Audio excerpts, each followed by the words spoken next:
Chronic dieting is often framed as discipline, eating less, staying controlled, avoiding indulgence, maintaining willpower. From the outside, it looks like a virtue. From the inside, it often feels like responsibility. But over long time horizons, repeated dieting carries costs that are rarely acknowledged and almost never explained clearly. One of the largest and most overlooked costs is muscle loss. When calorie intake is reduced, the body has to adapt. Energy has to come from somewhere. Fat stores contribute, but they are not the only source. Muscle tissue also becomes a source of amino acids that can be converted to energy or used to support essential functions. Protein intake can slow this process, but it cannot fully prevent it when energy intake remains chronically low. This means that every prolonged diet creates some degree of muscle loss. If dieting happens once and stops, the damage may be limited. But most people do not diet once. They diet repeatedly. They lose weight. They regain some or all of it. They diet again. Each cycle removes a little more muscle. Recovery between cycles is often incomplete. Over time, baseline muscle mass declines even if body weight looks similar. This is why people can weigh the same at 40 as they did at 30 and still feel dramatically different. They are not composed the same way. Muscle loss has metabolic consequences that make future dieting harder. Muscle is metabolically active tissue. It contributes meaningfully to resting energy expenditure. When muscle mass declines, basal calorie needs decline with it.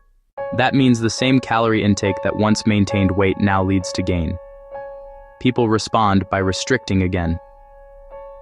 The cycle repeats. Each cycle makes the next one harder. This is the hidden cost of chronic dieting. It quietly lowers metabolic capacity while convincing people they need even more restriction. Hormonal changes compound the problem. Chronic energy restriction lowers thyroid output, alters reproductive hormones, and increases stress hormones. These changes slow recovery, impair training quality, and make muscle preservation even more difficult. People often feel colder, more fatigued, and less resilient. Training feels harder. Injuries linger. Sleep quality declines. Yet the scale may still show progress. This is why chronic dieting can look successful while undermining long-term health. Weight loss and health are not the same outcome. A person can lose weight while losing strength, endurance, and functional capacity. They can become smaller and weaker at the same time. Protein intake matters here, but it is not a magic shield. Higher protein helps preserve muscle during energy restriction, but only to a point. If calories remain too low for too long, muscle loss still occurs. This is why aggressive, prolonged dieting is so damaging. Short-term restriction, followed by adequate intake and training, allows recovery. Chronic restriction does not. Another problem is training adaptation. Resistance training signals the body to preserve muscle, but training quality depends on energy availability. When calories are too low, training volume and intensity drop. The signal weakens exactly when it is most needed. People think they are doing everything right because they are exercising and eating less. But the body receives mixed signals: conserve energy, but also build tissue. Conservation wins. Over time, people lose muscle, strength, and training capacity. They often respond by doing more cardio and eating less, which accelerates the problem. This is how chronic dieting and cardio-only approaches often reinforce each other.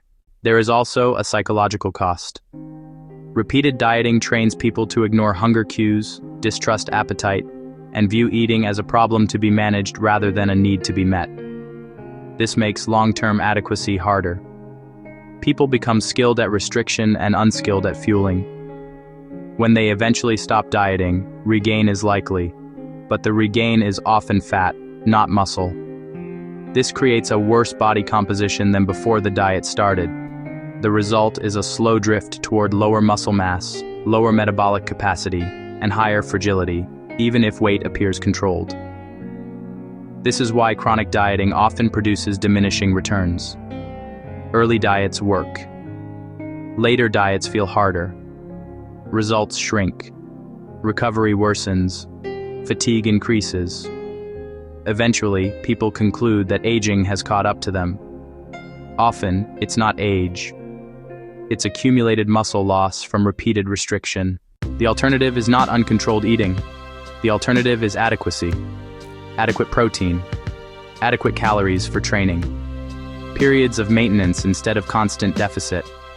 Resistance training prioritized alongside any weight loss goal.